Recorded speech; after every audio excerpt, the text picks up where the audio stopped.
That's amazing. Before we dive into where this conversation is naturally leading to Upgrade, do you remember your very first business? Because every entrepreneur has some ridiculous, like for me, it was, you know, literally taking my baseball and basketball cards to like these sports card shows that I would force my dad to drive me to. And then I would walk up to like these tables of old men and be like, "You guys want anything?" And then they would like buy one. Do you have any early businesses from when you were younger?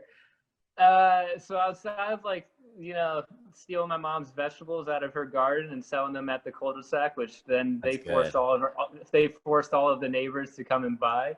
That's My good. brother and I did that for a couple of summers. I think that the main first one, which was really cool because it actually enabled my thought process and my core value as a person, which is kind of like just throw it out there, right? Always do something, and you never kind of know what it's going to lead to.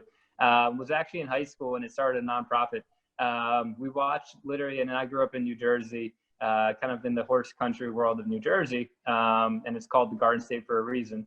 But there's a 2020 special that we saw as in a journalism class in my high school, and it was all about Camden, New Jersey, and a lot of the crime and a lot of the unfortunate kind of dynamics that were occurring there.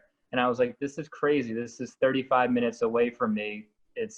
We're all kids, we're all humans, and yet they're living in a completely different life than I am. So I literally just penned a letter to the principal at the high school that was being kind of profiled at that time. And long story short, all of a sudden my phone rings, and this was literally landline to the house at that time. My mom's like, 2020 is on the phone for you. I'm like, huh? And all of a sudden, the letter that I wrote to him, just exposing how I felt as to how crazy the discrepancy of where we were living and yet so close to each other.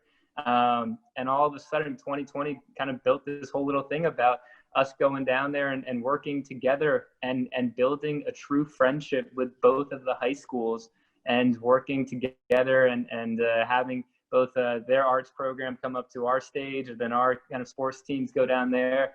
And the program's still running, I think, to this date. And it was all called Students for Change, which was just literally a simple act, a simple letter.